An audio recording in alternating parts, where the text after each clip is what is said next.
అదే RTV app వార్తల్ని క్షణాల్లో చదివే అవకాశం ఉంటుంది. ఒక న్యూస్ పేపర్, ఒక టెలివిజన్ ఛానల్ మీ చేతుల్లో ఎప్పుడూ ఉంటాయి. బెల్ట్ షాపులను రద్దు చేయాలని ముఖ్యంగా ఏదైతుందో మద్యాన్ని నియంత్రించాలంటూ పెద్ద ఎత్తున ఇక్కడ ఏదైతుందో ఎక్సైజ్ ఆఫీస్ ముందర మహిళలు పెద్ద ఎత్తున నిరసనకి దిగినటువంటి నేపథ్యం చూడొచ్చు. వీరు ఏకంగా నినాదాలు ఇస్తూ ఏదైతే ఉందో మద్యం విపరీతంగా ఏర్లై పారుతోంది, ముఖ్యంగా వాటిని అరికట్టాలి. ముఖ్యంగా అందులో ఇప్పుడు ప్రస్తుతం చాలామంది మద్యానికి బానిసై కూడా చాలా అఘాయిత్యాలకు పాల్పడుతున్నారంటూ కూడా మహిళలు ఇక్కడ వాపోతున్నటువంటి నేపథ్యం. ఇటువంటి పరిస్థితుల్లో ఇక్కడ మహిళా నాయకులు ఉన్నారు, ఏం చెప్తారు ఏంటంటే మీ ప్రధాన డిమాండ్ ఏంటి? బెల్ట్ షాపులు రద్దు చేయాలి. మహిళలు మద్యం షాపులు టైం కేటాయించాలి. పొద్దున 10 నుంచి సాయంత్రం 5 వరకే మద్యం షాపులు పెట్టాలనేది మా డిమాండు. ప్లస్ గుడికి బడికి దూరంగా పెట్టాలా, గుడికి బడికి దగ్గరగా పెట్టకూడదు, గుడికి బడికి దూరంగా పెట్టాలా, దాని టైమింగ్తోనే అమ్మాలనేది మా డిమాండ్. విచ్చలవిడిగా ఆ రాజకీయ నాయకుడు సొంత బ్రాండ్తో అమ్మినాడు. ఇప్పుడు నాణ్యమైన సరుకు ఇస్తాను, నాణ్యంగా ఇస్తానని చెప్పేసి మద్యం అమ్ముతున్నాడు. నాణ్యమైన సరుకు కావాలనేది మా డిమాండ్. ఏమంటే స్టోర్లకి నాణ్యమైన సరుకు ఇస్తే అది నాణ్యం అంటారు, కానీ మద్యం నాణ్యం ఇస్తే కుటుంబాలను కోల్పోయే పరిస్థితి వస్తుంది. బెల్ట్ షాపులు ఎట్లున్నాయంటే గ్రామాల్లోన హోటల్ని అడ్డు పెట్టుకొని బెల్ట్ షాపులు నిర్వహిస్తున్నారు. టిఫిన్ సెంటర్లు తక్కువైపోయినాయి. బెల్ట్ షాపులకు రౌండ్గా టేబుల్స్ వేసి బెల్ట్ షాపులు మద్యం అమ్ముతున్నారు గ్రామాల్లోన. ఎంత విచ్చలవిడిగా అమ్ముతున్నారంటే దాన్ని అరికట్టే వాళ్ళే లేకుండా అయిపోతున్నారు. తర్వాత మండలాల్లోన ఒక బ్రాంతి షాపే అన్నారు, ఇప్పుడు మండలంలో 2 బ్రాంతి షాపులు నిర్వహించినారు. ఈ రాజకీయ నాయకులు అంటే పెద్ద అధికారులు అంటే మినిస్టర్స్ వచ్చినందుకు ఈ రకంగా వాళ్ళ సొంత షాపులు టెండర్లో ఇచ్చేసుకొనేసి మండలానికి 2 బ్రాందీ షాపులు పెట్టినారు. ఒకటి మన ఊర్లో పెట్టినారు, ఒకటి ఊరు బయట పెట్టినారు. ఎందుకు ఇది? మీరు ఏం హామీలు ఇచ్చారు?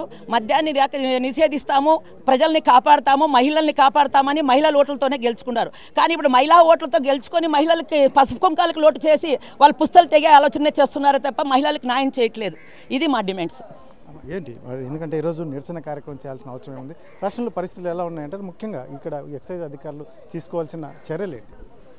ఇవాళ అనంతపురం నగరంలో మేము ఇక్కడ ఎక్సైజ్ ఆఫీస్ దగ్గర యువజన సమాఖ్య, మహిళా సమాఖ్య ఇవాళ ధర్నా కార్యక్రమం చేపట్టినాం. వీటి ముఖ్య ఉద్దేశం ఏమంటే ఇవాళ ఎక్కడ చూసినా కూడా ఇవాళ ఇంతకుముందు అక్క చెప్పినట్లు వయసుకు ఇవాళ ఎక్కడ కూడా టైం అనేది పరిమితి లేకుండా మంచి మంచి అలంకరణలతో షాపులు పెట్టి ఇవాళ మద్యాన్ని తాగండి మధ్యాహ్న ప్రదేశంగా చేస్తున్న ఈ రాష్ట్ర రాజకీయ నాయకులు, అంతేకాకుండా ఎక్సైజ్ అధికారులు ముఖ్యంగా దీనికి తీసుకోవాల్సిన చర్యలు ఎక్సైజ్ ఆఫీసర్స్ వాళ్ళు ఏం చేస్తున్నారంటే ఇవాళ ఎవరైతే రాజకీయ నాయకులు అమ్మిస్తున్నారో వాళ్ళతో వాళ్ళ లంచాలు తీసుకొని ఇవాళ వాళ్ళకి ఏమి తెలియనట్టు వీళ్ళు సైలెంట్గా ఉండి ఆ మద్యం అమ్మకాలు విచ్చలవిడిగా అయిపోతున్నాయి. ఎందుకంటే ముఖ్యంగా మన ఆంధ్ర రాష్ట్రంలో యువత ఎక్కడ చూసినా కూడా యువత మద్యాన్ని సేవించి వయసుకు పరిమితి లేకుండా చిన్న అమ్మాయిలను కూడా వాళ్ళు లైంగికంగా వేధిస్తూ ర్యాగింగులు చేస్తూ అమ్మాయిల్ని కిడ్నాప్ చేసి విచ్చలవిడిగా అత్యాచారాలు చేసిన ఘటన మనకి ఇదివరకే తెలుసు. రామకృష్ణ కాలనీలో అయితేనేమి ఇవాళ మన గుర్రంపల్లి దాంట్లో కానీ రామగిరి దాంట్లో ఎక్కడ చూసినా మీరు మన రాష్ట్రంలో జరుగుతున్నాయి, మన జిల్లాలో జరుగుతున్నాయి. కాబట్టి ఇటువంటి దారుణాలన్నీ అరికట్టాలంటే మద్యం ముఖ్య ఉద్దేశం. ఈ మద్యాన్ని నియంత్రించే వాటిలో ఎక్సైజ్ అధికారులు, రాజకీయ నాయకులు ఖచ్చితంగా సత్వర చర్యలు తీసుకోవాలి. ఎందుకంటే ఇవాళ సామాజికంగా ఆర్థికంగా వెనుకబడిన ఇవాళ అమ్మాయిల చేత ఇవాళ మద్యాన్ని అమ్మిస్తున్నారు. ఎందుకంటే గ్రామాల్లో తెలియకోకుండా ఈ షాపులు పెట్టడమే కాకుండా మళ్ళీ సంధి గొంతు అనేది లేకోకుండా పాల ప్యాకెట్లు వేసినట్టు ఇవాళ మద్యం ప్యాకెట్లు కూడా ఇవాళ విచ్చలవిడిగా అమ్మిస్తున్నారు. ఈ దారుణం చాలా దారుణం. ఎందుకంటే ముఖ్యంగా మహిళలు తాలుబొట్టు ఒప్పకని తెంచుతూ మహిళలతో ఓట్లు వేపిస్తూ మహిళలతో ఆర్థికంగా బలపడుతూ వీళ్ళు మళ్ళీ మహిళలనే తాలుబొట్లు తెంచిస్తూ మహిళల్ని సామాజికంగా కుటుంబాలు చిన్న మంచి కుటుంబాలు కూడా చిన్న ఆర్థిక కుటుంబాలు చిన్న కుటుంబాలు కూడా ఇవాళ వీధిన పడిస్తే ఏ పోలీస్ స్టేషన్కి ఇవాళ ఆర్థికంగా ఇవాళ ఇబ్బందులు పడిన వారికి మద్యం తాగి వాళ్ళంతా విచ్చలవిడిగా ఆ వాయు వరుసలు లేకుండా మద్యంతో ఇవాళ అత్యాచారాలు చేస్తున్నారు. అంతేకాకుండా ఇవాళ ఏ హాస్పిటల్ కన్నావో హాస్పిటల్ కూడా అంతే. ఏదైనా కూడా మా ఆయన లివర్ దెబ్బనింది, మా తమ్ముడు ఇవాళ మద్యం తాగి హార్ట్ ప్రాబ్లం అయింది, ఇవే చెప్తున్నారు తప్ప ఇవన్నీ ప్రభుత్వానికి తెలీదా అని చెప్పి మేము అడుగుతున్నాం. ఎందుకంటే కొంచెమన్నా మీరు ప్రభుత్వానికైనా ఎక్సైజ్ అధికారి సిగ్గు అనేది ఏమన్నా ఉంటే మహిళల్ని గౌరవంగా చూడాలంటే మహిళల్ని ఇవాళ ఎక్కడ చూసినా బస్ స్టాండ్లో వాళ్ళంతా కూడా గౌరవంగా చూడాలంటే ఎక్సైజ్ ఆఫీసర్లకు, రాజకీయ నాయకులకి ఇది చెప్తున్నాం. మద్యాన్ని నియంత్రించండి, మద్యాన్ని ఏరులే పారిస్తండి. మేము ఎన్ని ధర్నాలు చేసినా ఎన్ని చేసినా చెవిటోని మీద శంఖం ముదినట్లుంది తప్ప వాళ్ళు చేసే నిరసన కార్యక్రమాల వల్ల ఈ అధికారులు చర్యలు తీసుకునే అవకాశం ఉందా అనుకుంటున్నారా? తీసుకోలేదని మేము తీసుకోకపోతే ఈ చర్యలు తీసుకోకపోతే వాళ్ళు తీసుకోలేదని మేము ఇటుకు వచ్చినాము. వాళ్ళు తీసుకోకపోతే ఖచ్చితంగా ముందు ఎక్కడికెక్కడ రాజకీయాలు నిలేస్తాం. ఇవాళ ఎక్కడికెక్కడ ఎక్సైజ్ ఆఫీసులు ధర్నాలు చేస్తాం, దాడులు దిగుతాం. అందరినీ కూడా ఐకమత్యం చేసి ఇవాళ మద్యం అనేది నిర్మూలించే విధంగా మహిళలు ఆర్థిక బాగా గౌరవంగా తిరిగే పరిస్థితిలో మేము ఖచ్చితంగా చేయడానికి మేము ఖచ్చితంగా సిద్ధమవుతాం. ఖచ్చితంగా ప్రభుత్వానికి ఇదే హెచ్చరిస్తున్నాం. మేము ఏంటండి మీ ప్రధాన డిమాండ్ ఏంటంటే అనంతపురం నగరంలో అంటే జిల్లా వ్యాప్తంగా మంచినీటి కొరత ఉంది. చాలా చోట్ల రిప్రజెంటేషన్ అధికారులకు ఇస్తున్నాం, సార్ మాకు మంచినీటి కొరత ఉందని. కానీ అధికారులు కానీ ప్రజాప్రతినిధులు ఏమని అర్థం చేసుకున్నారో కానీ ఇప్పుడు 250కి సంబంధించిన బెల్ట్ షాపులు టెండర్లు ఇప్పుడు 300 పైకి పెంచారు. పెంచడమే కాకుండా ప్రతి జిల్లాలో పట్టణ కేంద్రాల్లో, మండల కేంద్రాల్లో, గ్రామ కేంద్రాల్లో వైన్ షాపులు ఉన్నాయి. దానికి సంబంధించిన బెల్ట్ షాపు అధికారికంగా రాజకీయ నాయకులు అండదండలతోనే, రాజకీయ నాయకులు నిర్వహిస్తున్న బెల్ట్ షాపులతోనే అక్కడ మద్యాన్ని అక్రమంగా విక్రయిస్తున్నారు. ఆ విషయం ఎక్సైజ్ అధికారులకు సంబంధించిన పోలీస్ శాఖకి అక్కడ ఉండే రాజకీయ ప్రతినిధి మాలాంటి వాళ్ళు కూడా చాలా తెలుసు. అనేక దఫాలుగా ఎక్సైజ్ సూపరింటెండెంట్కి, కలెక్టర్ గారికి వినతి పత్రం ఇచ్చాం. మద్యం అక్రమాలు అనంతపురం ఆంధ్రప్రదేశ్ రాష్ట్రంలో ముందుంది. క్రైమ్ రేట్లో కూడా ఈ మద్యం తాగడం వల్ల వచ్చిన క్రైమ్ రేట్లో కూడా అనంతపురం ముందుంది. ఈ నెల రోజులు చూసినట్టయితే అక్రమంగా మద్యం విక్రయదారుల సంఖ్య పెరిగిపోతుంది. దానికి సంబంధించిన ప్రతిఫలం ఏమి?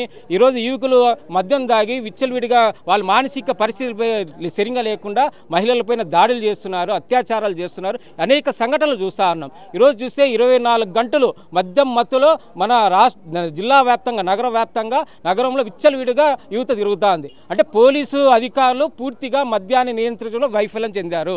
వీళ్ళకి ఎక్సైజ్ అధికారుల దృష్టితోనే, అంటే వాళ్ళ ప్రోద్బలంతోనే రెస్టారెంట్లోనూ వైన్ షాపులకు సంబంధించిన పక్కన బెల్ట్ షాపులు పెట్టి పర్మిట్ లేకున్నా కూడా దాన్ని నిర్వహిస్తూ అనాధికారికంగా 24 గంటల మధ్యాహ్నం అమ్ముతున్నారు. కొంతమంది రాజకీయ నాయకుడు, అంటే ప్రధానంగా ఎవరైతే ఎమ్మెల్యే గారు ఉన్నారో వాళ్ళకి సంబంధించిన వైన్ షాపులు ఎక్కువగా ఉన్నాయి. ఆ వైన్ షాపుల మీద ఎక్సైజ్ అధికారులు కానీ పోలీసులు కానీ ఎటువంటి చర్యలు తీసుకోవడం లేదు. వాళ్ళకి సంబంధించిన రెస్టారెంట్ అనేక ఉన్నాయి. ఆ రెస్టారెంట్ వైపు ఎక్సైజ్ అధికారులు కానీ పోలీసు కానీ పోవడం లేదు. ఈరోజు అనేక సంఘటనలు చూస్తున్నప్పటికీ మద్యం నియంత్రించాలనే అవగాహన వాళ్ళకి ఉన్నప్పటికీ, ప్రజలు కోరుతున్నప్పటికీ కూడా వీళ్ళు పెడుచోని పట్టే పరిస్థితి. ఈరోజు పత్రికల్లో అనేక కథనాలు వస్తున్నాయి.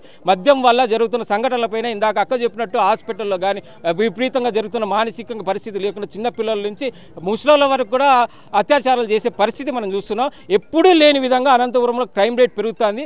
దానికి ముఖ్యమైన కారణం మద్యము, డ్రగ్స్, గంజాయి వల్లే. ఈ నియంత్రించడంలో ఎక్సైజ్ అధికారులు పూర్తిగా వైఫల్యం చెందారు.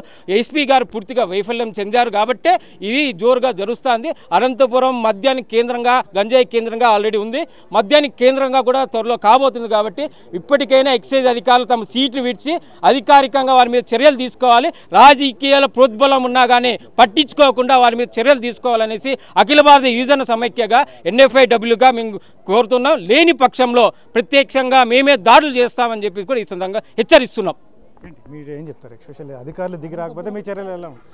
అనంతపురం నగరంలో రెస్టారెంట్లలోనూ వివిధ ప్రాంతాల్లోనూ మద్యమాన్ని వికృతంగా విక్రయించడం జరుగుతూ ఉంది. వీటిపైన ఒకవేళ ప్రభుత్వం చర్యలు చేపట్టకపోతే పెద్ద ఎత్తున ఆందోళన చేయడానికి కూడా మేము సిద్ధంగా ఉన్నామని చెప్పేసి హెచ్చరిస్తూ ఉన్నాం. చూడవచ్చు మొత్తం ఏదైతే మాత్రం ఎక్సైజ్ కార్యాలయం ముందర ఈరోజు ఏదైతే ఉందో మహిళా సమాఖ్య నాయకులు భారీ ఎత్తున వచ్చి ఇక్కడ నిరసన కార్యక్రమాన్ని చేపడుతున్నటువంటి నేపథ్యం. ఇటువంటి పరిస్థితుల్లోనే ఇక్కడ ఏదైతే ఉందో మద్యాన్ని నియంత్రించాలి. ముఖ్యంగా ఏదైతే ఉందో బెల్ట్ షాపుల వల్ల తీవ్రమైన, ఎందుకంటే ఇక్కడ అఘాయిత్యాలు కావచ్చు, అంటే నేరాలు విపరీతంగా పెరిగిపోతున్నటువంటి నేపథ్యంలో ఖచ్చితంగా, ఎందుకంటే అధికారులు కావచ్చు, ముఖ్యంగా రాజకీయ నాయకులు దీనిపైన స్పందించకపోతే రాబోయే కాలంలో మేము తీవ్ర నిరసనలు చేయడానికి సిద్ధంగా అవుతున్నాం. మరొకవైపు దీని దాడులకు కూడా మేము సిద్ధమవుతామని చెప్పేసి వారు చెప్తున్నటువంటి నేపథ్యం. Camera person Sudhakar, Challaki Naidu, RTV Anantapur. మరిన్ని వీడియోస్ కోసం ఛానల్ ని సబ్స్క్రైబ్ చేయండి. లేటెస్ట్ అప్డేట్స్ కోసం వాట్సాప్ ఛానల్ ని ఫాలో అవ్వండి. అండ్ లింక్ డిస్క్రిప్షన్ లో ఉంది.